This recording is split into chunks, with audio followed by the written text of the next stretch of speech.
T'as sur la dansé NUPES sur aussi. l'affaire Lola. Espèce d'abruti, Dansé sur on n'a pas l'affaire dû Lola. danser sur l'affaire Lola.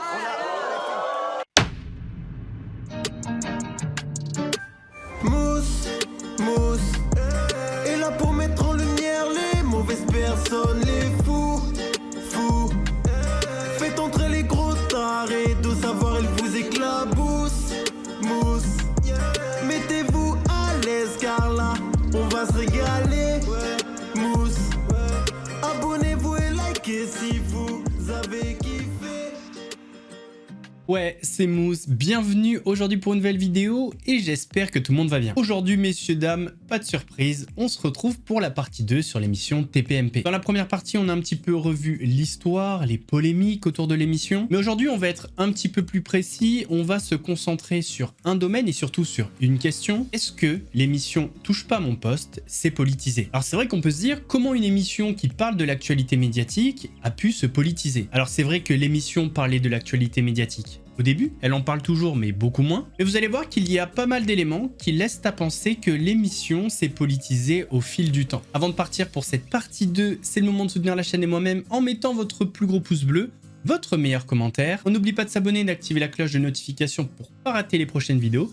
Et d'ailleurs, vérifiez bien si vous êtes toujours abonné à la chaîne. Parce que j'ai eu quelques petits soucis avec YouTube et certaines personnes ont été désabonnées. Donc on vérifie bien si on est abonné, on vérifie bien que la cloche de notification est bien activée. On s'abonne à la chaîne secondaire, le lien est en description. On me rejoint sur Twitch où je live les mardis, jeudis et dimanches soir à 21h30. D'ailleurs, programme exceptionnel sur Twitch ce soir à 21h30. On décidera ensemble de l'attribution de la cagnotte. Dimanche, on a reçu 2 associations et ce soir, on décidera combien on va leur donner. Et maintenant que tout ça est fait, on se met à l'aise, on va chercher à boire, à manger. Avant de nous concentrer sur l'émission Touche pas à mon poste, je pense qu'il serait intéressant de s'intéresser un petit peu au patron de la chaîne C8, Vincent Bolloré. Alors on va le faire tranquillement. Vincent, si tu regardes cette vidéo, t'inquiète pas, ça va être très gentil. Pas envie que ma chaîne elle saute. Grenade, grenade, ça, hop, grenade dans la gueule. Attention, grenade. Mais je pense que c'est important de commencer par le commencement. Bah ouais, logique. Vincent Bolloré, c'est un homme d'affaires français charmant, issu de la bourgeoisie bretonne. C'est bon? Vous pensez que les renseignements généraux sont partis? J'ai essayé de les feinter en lâchant charmant. Comme ça, je me suis dit, ils vont entendre charmant, ils vont dire, ouais, il est avec nous. Non, plus sérieusement, c'est un milliardaire français qui a fait fortune dans l'industrie. En 2023, il était classé 189e fortune mondiale. Et depuis 20 ans, il a investi l'espace médiatique français au point de devenir l'un des groupes médiatiques les plus puissants de France. Vincent Bolloré ne contrôle plus seulement Canal+ et CNews, il est aussi le principal actionnaire du groupe Lagardère, propriétaire d'Europe 1, du JDD et de Paris Match, mais aussi du géant du livre Hachette, numéro 3 mondial de l'édition. Je pense que là, vous comprenez un petit peu l'empire médiatique de Vincent Bolloré, mais on va faire ça en entonnoir pour se focus sur TPMP. En 2014, Vincent Bolloré prend les rênes du groupe Vivendi et le groupe Vivendi est la maison mère de Canal+. Cette arrivée aurait pu être un nouvel élan pour la chaîne, mais en fait cette arrivée va être extrêmement controversée. Très rapidement, un plan de réorganisation est lancé sur la chaîne, les cadres sont débarqués et remplacés par des proches de Vincent Bolloré. D'ailleurs, Vincent il se dit quoi? Le président du directoire, je vais le dégager et je vais me mettre président du conseil de surveillance. En juillet 2015, une rumeur se fait insistante dans les couloirs de Canal+, c'est celle de la suppression des guignols de l'info. Je sais pas si vous vous souvenez des guignols de l'info, mais c'était juste incroyable. Jacques Chirac en super menteur, Sylvester Stallone en pape, on était à ce niveau-là de l'humour. C'était le poulet. L'industriel breton reproche au programme un abus de dérision et une tendance à trop se moquer des autres. Alors cette rumeur provoque un véritable tollé, une pétition est lancée, le président de la République de l'époque, François Hollande, s'en mêle, il prend clairement position en disant que la caricature, ça fait partie du patrimoine français. Et devant ce tollé, Vincent Bolloré annonce finalement qu'il n'est pas question de supprimer les guignols de l'info. Cependant, il a quand même supprimé les guignols de l'info. Alors, il n'a pas supprimé l'émission, mais il l'a clairement tué. Parce que oui, à leur retour fin 2015, eh bien la formule n'est plus la même. Les caricatures, l'humour grinçant, voire même des fois l'humour noir se font de plus en plus rares. D'ailleurs, Yves Lecoq, une des voix historiques de l'émission, l'a avoué, ce changement, c'est une décision de la direction. On a aussi le présentateur des Guignols de l'info qui change. Avant, c'était présenté par Patrick Poivre d'Arvor, enfin, la marionnette de PPDA. Et bien avec la nouvelle formule, plus de PPDA. Mais les changements ne s'arrêtent pas là. À la base, les Guignols de l'info, c'était en clair avant le journal de 20h. Et bien le programme va basculer en crypté. En 2016, ça repasse en clair, mais à une heure différente, à 20h50. En 2017, l'émission retrouve son horaire historique, 19h50.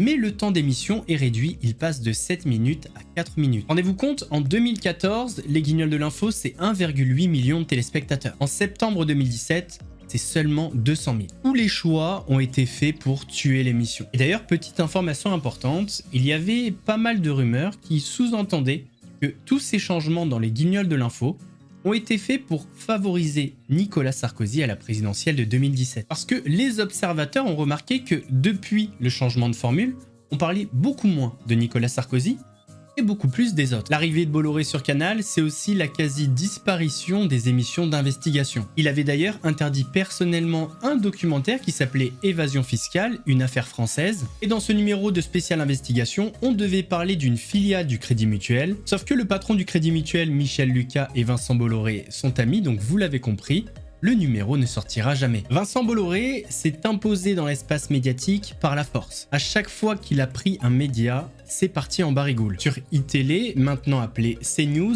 il avait imposé l'arrivée de Jean-Marc Morandini. Ce même Jean-Marc Morandini condamné pour corruption de mineurs aggravée. Quand on sait que M. Bolloré est un catholique affirmé, un petit peu bizarre, je crois pas avoir vu ça dans la Bible. En tout cas, cette arrivée avait provoqué un véritable tollé, les salariés s'étaient mis en grève pendant 31 jours, mais la direction est restée inflexible, tellement inflexible que la quasi-totalité des journalistes ont quitté la chaîne. Parmi ceux qui partent, il y en a beaucoup qui partent. Encore une fois, je pense il y en a beaucoup. À mon avis, la majorité n'a pas trouvé de travail, n'a même pas de piste, en fait.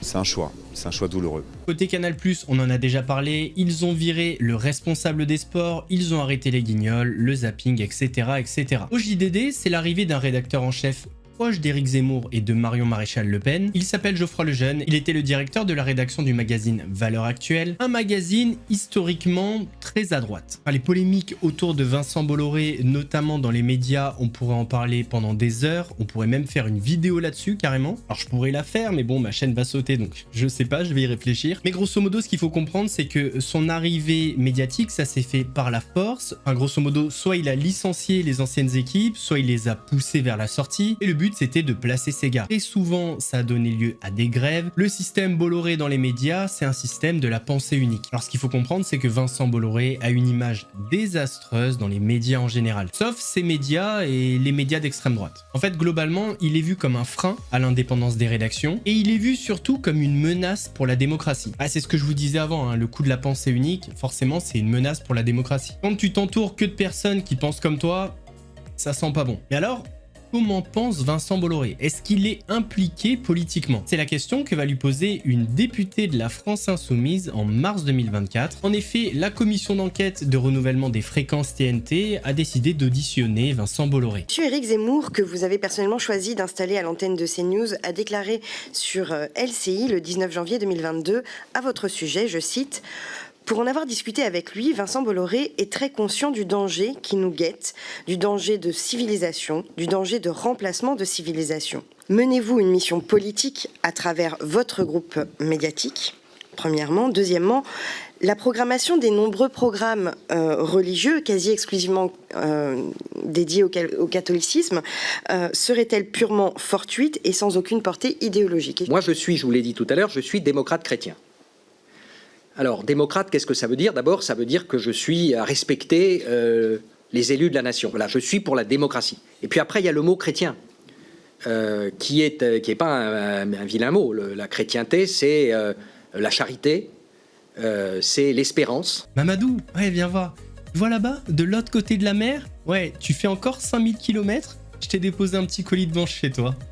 Ah, je suis comme ça, moi. La charité avant tout. Je pense qu'on a assez parlé de Vincent Bolloré et je pense que vous avez compris où je voulais en venir. Vincent Bolloré, qui est un démocrate chrétien, et moi je suis polonais, ne travaille qu'avec des gens qui lui ressemblent ou qui pensent comme lui. Et quand on se dit qu'il a imposé l'arrivée de Geoffroy Lejeune et d'Éric Zemmour sur CNews, ça peut éclairer un peu notre lanterne. On va faire maintenant la bascule et le lien avec l'émission Touche pas à mon poste. Le premier lien entre la famille Bolloré et Cyril Hanouna, c'est en 2010, à la création de la société H2O Productions que Cyril Hanouna a fondée avec l'aide de Yannick Bolloré. La suite on la connaît, c'est l'histoire de la success story de l'émission Touche pas à mon poste, qui marchait très bien mais qui a surtout explosé avec l'arrivée de Vincent Bolloré quand il a racheté le groupe Canal+ en 2015. Il nous manque quelque chose.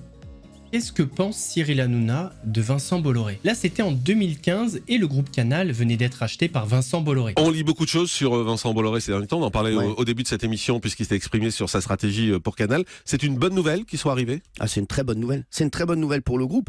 Moi, je suis pas un homme d'affaires, je suis pas un homme de chiffres. Je suis un homme de chiffres dans les audiences, hein, vous le savez, Jean-Marc. Mais moi, je suis là pour m'amuser. Voilà, je suis là pour m'amuser tous les soirs, pour m'amuser encore ce soir pour l'anniversaire de D8. Et je suis pas dans les petits papiers pour savoir quel est l'état du groupe, hein, au niveau financier, mais c'est vrai que Vincent Bolloré, il s'est rarement planté et nous, on a besoin d'un groupe en bonne santé. On a envie, voilà, de faire de bonnes émissions, de mettre des nouveaux talents à l'antenne, comme je vous l'ai dit, de nouvelles émissions. Et moi, je lui fais entièrement confiance sur sa stratégie, vraiment. Pour moi, je le suis les yeux fermés. Alors quand on entend ça, d'après vous, Cyril Hanouna a-t-il la capacité de s'opposer à Vincent Bolloré? Personnellement, je pense que non. Est-il, comme on le pense, le boss de Touche pas mon poste, ou en réalité c'est juste une marionnette du système Bolloré? Je pense honnêtement que Cyril Hanouna fait tout ce que Vincent Bolloré veut. Et j'irai même peut-être un petit peu plus loin. On sait que Touche pas à mon poste, c'est une création de Cyril Hanouna, c'est son bébé, et honnêtement, je vois pas pour quelle raison il changerait la formule initiale de son bébé, sauf pour l'argent. Et je pense que c'est quand Vincent Bolloré a aligné les bifetons que Cyril Hanouna a accepté de changer de formule. À mon avis, c'était un deal. D'ailleurs, dans le complément d'enquête sur Cyril Hanouna, on a une petite info d'une personne qui était à l'intérieur après l'affaire Louis Boyard. Et écoutez ce que Cyril Hanouna va dire. Il va parler d'argent, de pouvoir, de démocratie. En réalité, ça fait beaucoup penser au système Bolloré. Est-ce que l'élève ne serait pas comme le maître? Le lendemain de l'affaire Louis Boyard, il a convoqué toute l'équipe à 17h30 dans sa loge. Et il a même dit une phrase dont je me souviens parfaitement parce qu'elle m'avait marqué. Il a dit « Est-ce que vous savez pourquoi je suis riche et que vous ne le saurez jamais ?» Personne n'a répondu. Il a dit « Parce que je suis fidèle et parce que Bolloré, il est fidèle. » Quand il y a eu l'affaire Louis Boyard, je n'ai pas reçu un seul texto pour me soutenir. Dans l'équipe, on se disait « Mec, déjà on t'a pas enfoncé, c'est déjà très gentil de notre part. Parce que traiter de tous les noms un député, même s'il est élu par 400 personnes, c'est quand même un député. » Après, il a repris, il a dit « Vous êtes des merdes. » À partir de maintenant, la démocratie, c'est moi. Le premier qui n'est pas d'accord avec moi, il dégage. Et personne ne vous récupérera parce que vous êtes des merdes. Et je pense que le changement de formule qu'on a vu au fil du temps, concernant Touche pas à mon poste, est en réalité un choix éditorial de la part de Vincent Bolloré. À la base, Touche pas à mon poste, c'est une émission d'actualité médiatique, donc 100% du temps de parole, c'était pour les médias. Et aujourd'hui, mais notamment depuis 2015, le pourcentage où Touche pas à mon poste parle des médias, c'est peut-être 20%. Le reste du temps, on est sur de l'actualité sociétale et politique. Nous sommes le 10 novembre 2022 quand l'ancien chroniqueur devenu député Louis Boyard est l'invité de l'émission. Alors, il faut dire qu'il est dans une position délicate, surtout par rapport au sujet qu'il va aborder. Grosso modo, il est venu mettre un petit tacle les deux pieds décollés à Vincent Bolloré. Sauf que Vincent Bolloré, c'est son ancien patron. Et en plus de ça, Vincent Bolloré, c'est le grand ami de Cyril Hanouna. Donc ce qui devait arriver, arriva. Cyril Hanouna lui a sauté à la gorge. Aujourd'hui, en France, vous avez 5 personnes qui possèdent autant que 27 millions de personnes. Et les 5 personnes les plus riches, ce sont les mêmes personnes qui appauvrissent la France et elles appauvrissent l'Afrique. Je vais vous donner l'exemple rien que de Bolloré, qui a déforesté le Cameroun. L'exemple de Pouyanné, de chez Total, qui est en train de faire un projet au Ouganda. Le type refuse de taxer les super. Vous voulez du coup, je vais vous donner du concret. Excuse-moi, mais il faut arrêter de poser les concrets. Des richesses, il y en a, il suffit de les partager. Excuse-moi, mon chéri. Les députés représentent le peuple. Le peuple, voilà, c'est un exemple. Tu sais que t'es dans le groupe Canal. Donc ici, tu viens de parler du groupe Bolloré. Tu sais que tu es dans le groupe Bolloré ici. Ouais, bah Bolloré, il a un procès avec 150 personnes au Cameroun au sujet de la déforestation dans l'huile de palme. Qu'est-ce que tu viens foutre ici alors? Mais j'ai aucun problème. Parce que Bolloré t'a donné de l'argent, parce que t'es chroniqueur ici. Et j'ai aucun problème à le dire. T'as aucun problème à travailler pour nous. Attends Cyril, attends. Est-ce que tu es en train de me dire que j'ai pas le droit de dire publiquement que Bolloré, il a un procès avec 150 Camerounais parce qu'il a déforesté? Et tu es en train de dire que j'ai pas le droit de dire dans une chaîne? Non, mais dans ce cas-là, boycotte la chaîne. Oui, c'est pas le sujet. Boycotte la chaîne, c'est pas le sujet. Non, je préfère venir sur la chaîne et dire que Bolloré a un procès avec 150 personnes au Cameroun parce qu'il a participé à la déforestation. Je devrais être libre de le dire. T'es libre de le dire, mais t'es venu ici pour faire le malin en fait. Mais attends, Cyril, je suis député et toi t'es censé être un responsable de médias. J'ai pas le droit de dire ça sur une chaîne télé. T'as tous les droits. Ici, t'as bien vu qu'on n'a jamais coupé personne, on est en direct. Pourquoi t'es venu alors? Pourquoi tu viens? Pourquoi tu viens? Pourquoi t'as pris de l'argent quand on t'a pris chroniqueur? Pourquoi t'es venu? Mais attends, pourquoi non mais ça te dérangeait pas de prendre de l'argent quand t'étais ici? Mais attends, et d'être chroniqueur, est-ce que ça te dérangeait? Cyril, et tu sais quoi? Est-ce que ça te dérangeait? Tu te rappelles pourquoi je me suis cassé? Tu te rappelles pourquoi je me suis cassé? C'est nous qui on te prenait plus. Non, c'est moi qui vous ai dit parce que t'étais en train de dire fais des polémiques. Un jour vous m'avez appelé, vous m'avez dit tiens des propos communautaristes. Va dans un groupe où t'as le plus de liberté qu'ici. T'as même pas de liberté à l'Assemblée nationale. Dès que tu parles, il ferme ta gueule. Allez, tais-toi. Dès que tu parles, il ferme ta gueule. T'es sérieux ou quoi? T'es un irresponsable, Cyril. Tu fais du mal à la France. Tu fais monter le racisme en France et on n'a même pas le droit de critiquer Bolloré sur ta chaîne. Je suis le premier à défendre le racisme ici. Qui fait des choses? Qu'est-ce que t'as fait pour les gens, toi? Qu'est-ce que t'as fait pour les gens, toi? Qu'est-ce que j'ai fait pour les gens? Tout ce que je fais moi tous les jours. Il y a 200 gamins qui dormaient sous un pont à Ivry. Moi j'ai relogé plein de gens. Qu'est-ce que t'as fait, toi? T'as rien fait à part mettre un costume et faire un brushing. T'étais où sous le pont d'Ivry quand il fallait aider les migrants? Non mais t'es sérieux ou quoi? Ici, tu prenais ton cachet, tu faisais le malin. Mais alors toi tu prends ton cachet tous les jours et t'empêches de critiquer Bolloré. Tu fais ton buzz sur Zemmour, tu fais ton buzz sur le racisme. Moi je fais mon buzz sur l'actualité. Je fais mon buzz sur l'actualité. Quand il y a un truc sur l'actualité, je le fais. C'est toi qui as tu sais quoi? Du mal que vous faites au pays. Vous jouez avec le racisme, vous jouez avec le droit. On n'a même pas le droit de critiquer votre patron. T'es ridicule et t'es irresponsable. Tout le monde te trouve ridicule. Et t'es un mec qui fait monter le racisme. T'es un naze. Ah ouais, bah c'est pas moi qui fais ma thune sur Zemmour. Moi je fais pas ma thune sur les mots. J'ai fait ma thune sur les mots, j'ai fait ma thune sur la NUPES aussi. Et c'est pas de l'abruti. On n'a pas de danser sur la NUPES.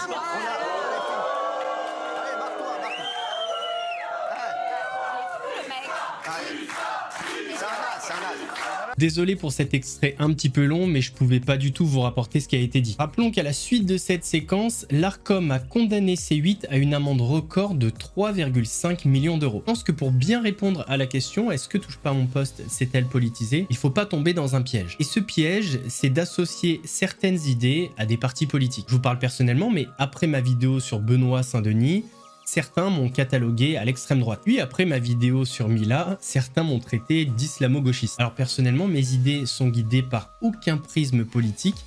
Les partis politiques ne m'intéressent pas, je ne crois pas en les hommes et les femmes politiques. Je l'ai déjà dit plein de fois, je suis apolitique. Donc c'est vrai que parfois on peut avoir un avis commun sur l'économie ou sur un autre thème, peu importe, qui est peut-être à droite, peut-être à gauche, et on va te cataloguer comme une personne de droite, d'extrême gauche, etc. Et ça, je pense que c'est un piège parce qu'on est beaucoup à penser certaines choses sans être guidé par le prisme politique. Et donner à l'émission TPMP un parti politique comme ça serait une vraie bêtise. Cependant, au fil du temps, et depuis notamment le clash avec le Boyard, l'émission TPMP s'oppose fortement avec un parti politique, la France Insoumise. Donc pour moi déjà, ça politise forcément l'émission. Il y a plein de choses sur lesquelles d'ailleurs j'étais d'accord avec eux, Raquel Garrido, Alexis Corbière, mais qui ne sont pas dans la recherche du buzz permanent, qui ne sont pas dans une dérive comme l'est aujourd'hui la France Insoumise, et comme le sont Mathilde Panot, Louis Boyard, Daniel Obono, qui sont là par hasard, qui n'y connaissent rien, et qui sont, excusez-moi, des guignols. Voilà, je le dis, ce sont des gugus. C'est ça qui fait du mal à la politique. On n'a pas écouté podcast de la politique. Pour moi, ils vivent pour les caméras. Voilà. Ils sont là. Non, mais moi, c'est gênant. Moi, je vois ça, j'ai des frissons de gêne. Voilà, bravo. Voilà, tu sais, à chaque fois, le résume bien. Ils vivent pour rétablir. Et ce ne sont pas ses amis. Et ce ne sont pas ses amis. Leur trouver un logement. Là, juste prenons l'exemple de cette vidéo. Donc, le titre, déjà, c'est Jean-Luc Mélenchon, un gourou d'une secte, Gilles s'emporte. Alors, juste, je précise, je ne vote pas pour la France Insoumise, j'en ai strictement rien à foutre de la France Insoumise et encore plus de Jean-Luc Mélenchon. Et juste rappelez-vous à l'origine, TPMP c'était des spécialistes médias qui parlaient de l'actualité médiatique. Là, aujourd'hui, c'est les mêmes chroniqueurs qu'il y a peut-être 10 ans, enfin certains, ils viennent parler de politique alors qu'ils n'y comprennent strictement rien. C'est pas des spécialistes politiques. Mais là, ce qui vient les faire parler sur Mélenchon, sur LFI, etc., c'est leur haine, leur dégoût de ce parti-là. Alors on ne sait pas s'ils le pensent vraiment ou si c'est juste pour faire plaisir à leur gourou à eux, Cyril Hanouna. Mais en tout cas, c'est ce qui se passe sur le plateau. D'une certaine façon, tu acceptes la même technique que celle de Jean-Luc Mélenchon, c'est-à-dire l'ambiguïté. Donc tu acceptes, en disant... ambigu, alors. Non, mais, oui, mais c'est ce que je te demande, en fait, c'est de prendre carrément tes distances. C'est de dire, je peux pas... On va vous obéir maintenant. Non, c'est pas m'obéir. T'es un homme de gauche, t'as le droit d'être... Ça va être un crime d'être de gauche. Mais quoi. non, mais laisse-moi t'expliquer. Tu peux très bien assumer tes positions, assumer tes idées, et pour autant prendre tes distances avec un parti... Ben non, parce que tu dis en fait, les relents, quelque part, ça ne me permet pas de prendre suffisamment mes distances, mais ce serait totalement antisémite et ce serait prouvé par la justice, tu dirais oui. Et pour comprendre l'animosité entre l'émission Touche pas à mon poste et la France Insoumise, eh bien je vous invite à taper TPMP LFI dans la barre de recherche sur YouTube, vous allez halluciner. Je vous lis quelques titres. Louis Boyard en DJ et la LFI, stratégie de provocation politique. La réponse de la LFI s'enfonce-t-il un peu plus ? Nouvelle campagne de la LFI, de l'humour et de la provocation selon Gilles. LFI est-il le seul parti qui défend les musulmans? Amine révèle les méthodes sectaires de la LFI. Vous pouvez enlever le point d'interrogation, il y est, mais vous avez compris pourquoi. La France Insoumise est-elle devenue un parti dangereux? Je vous invite à faire l'expérience. Il y a 1 million de vidéos sur LFI. Alors, si pour vous, c'est pas se positionner politiquement, juste posez-vous une question.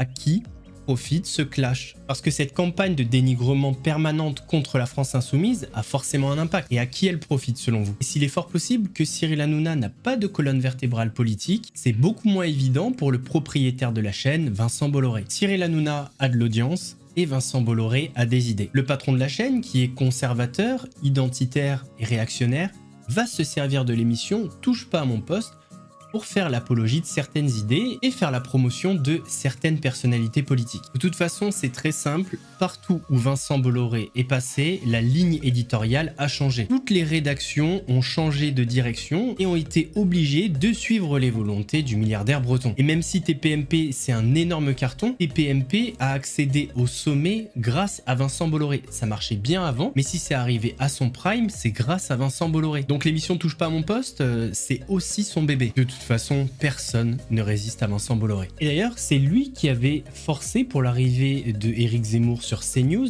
et beaucoup étaient choqués par ça, parce qu'en fait, ils se sont dit, son temps de parole ne va pas être compté, puisqu'il est considéré comme intervenant, chroniqueur, etc., alors qu'en réalité, il est en campagne pour l'élection présidentielle de 2022. Mais revenons à TPMP. Claire Secaille, qui est une chercheuse au CNRS, a calculé le temps de parole de tous les partis politiques pour la campagne présidentielle de 2022. Elle a donc pris du 30 août au 23 octobre 2021 et voilà ce qu'il en ressort. L'émission Touche pas à mon poste a accordé à l'extrême droite 53% du temps de parole. La majorité 22,5%, la gauche 7,6%, la droite 5%, l'extrême gauche 2,6%, les verts 1,8%. Ça, désolé de vous le dire, mais c'est extrêmement factuel. C'est extrêmement factuel et c'est exactement ce qu'on reprochait à Vincent Bolloré. On lui reprochait d'avoir utilisé ses médias pour favoriser Éric Zemmour. Et d'ailleurs, certains estiment que sans Vincent Bolloré, Éric Zemmour n'aurait jamais fait son score. Alors depuis, on n'a pas vraiment de chiffres parce qu'on n'est plus en campagne présidentielle. Donc il n'y a plus de décompte du temps de parole. Mais d'après les observateurs, le temps de parole accordé à l'extrême droite a encore grimpé. Après, attention, dans extrême droite, il compte pas forcément les représentants politiques, il compte aussi les sympathisants. On a très souvent Jean Messia qui vient sur le plateau, on a l'impression que c'est devenu une coqueluche. Rajoutons à ça les tacles permanents contre la France Insoumise, et là on peut évidemment répondre à la question initiale, est-ce que Touche pas à mon poste c'est politisé ? La réponse est évidemment oui. Touche pas à mon poste est devenu un formidable outil de promotion pour la droite, l'extrême droite, appelez-la comme vous voulez. Et d'ailleurs, c'est gagnant-gagnant. Vincent Bolloré est content et lui, Cyril Hanouna, fait de l'audimat, fait du buzz. Parce que je suis pas un fan de Louis Boyard, mais il a raison. Cyril Hanouna utilise les sujets polémiques, le racisme, etc. pour faire du buzz. On le voit avec les nombreux sujets, notamment sur les femmes voilées, etc. Alors si vous ne me croyez pas, tapez TPMP femmes voilées sur YouTube, vous allez voir. À chaque fois qu'il y a une femme voilée ou un débat tendu, on met en face d'une femme voilée une personnalité d'extrême droite. Jean Messia, Alice Cordier, Damien Rieu, c'est toujours la même chose. Là, depuis, il a surtout instrumentalisé le conflit entre la Palestine et l'Israël. Ça, c'est sûr que ça fait de l'audimat. Mais je suis pas sûr que ce soit bénéfique pour le vivre ensemble, parce que d'après l'émission TPMP, je suis antisémite. Première fois qu'on me le dit. En tout cas, une chose est sûre, Touche pas à mon poste ne ressemble pas du tout à ce qu'elle était au début. C'est devenu une émission sociétale et politique qui fait son buzz sur les sujets brûlants, en réalité, c'est BFM et CNews, mais en talk show, tout simplement. Et d'ailleurs, dernier exemple pour vous montrer que TPMP s'est politisé au fil du temps, c'est un exemple très récent. Poupette Kenza a eu des propos complètement déplacés sur les sionistes et les juifs. Là, ils en ont fait un sujet sur TPMP. Énormément de gens qui sont suivis, qui se servent de cette cause pour faire du buzz ou pour être bien vus. Chose qui n'est pas du tout mon cas. C'est pour ça que j'ai du recul sur la situation. Vous connaissez ma position. Pour moi, c'est le principal. Moi, je vous dis, et moi, c'est clair et net, je suis une pro-Palestine, une pro-palestinienne. Je ne travaille pour aucune personne, sioniste ou juive. Voilà, j'ai aucune marque avec qui je travaille comme ça. Je n'ai aucun partenaire, je n'ai aucun agent qui est juif ou quoi que ce soit. Je travaille avec mes marques. Je ne veux pas dire que c'est tous des rebeux, mais c'est tous des gens de notre communauté et tout. Ouais, c'est dramatique. Hein. Alors, en plus, Poupette Kenza, c'est vrai qu'elle m'a souvent appelé en plus pour que je la produise. Comme par hasard, ça ne la gênait pas que vous soyez juif, vous? Non, elle a dû oublier. Ah, visiblement. Ça avait peut-être pas. Que j'étais bouddhiste. Par contre, Mila qui dit qu'elle veut voir des photos d'Arabes scotchés à des feux rouges. Donc oui, TPMP s'est politisé et c'est pas forcément de la faute de l'émission. C'est juste la ligne directrice voulue par son patron Vincent Bolloré. Et vu que très peu de gens arrivent à s'opposer à Vincent Bolloré et que Vincent Bolloré est le grand ami de Cyril Hanouna, et une réalité, hein, Cyril Hanouna lui doit énormément, voire quasi tout, et bien Touche pas à mon poste fait partie du système Bolloré. Un système bien ancré, bien établi par le milliardaire breton qui a mis à disposition de certains partis politiques son audience et ses médias. On arrive donc à la fin de cette vidéo, j'espère que celle-ci vous a plu. N'hésitez pas à me donner votre avis sur tout ça en commentaire si vous avez des exemples précis. En vrai, Vincent Bolloré, c'est un sujet hyper intéressant, mais c'est un peu touchy, hein. À tout moment la chaîne elle saute.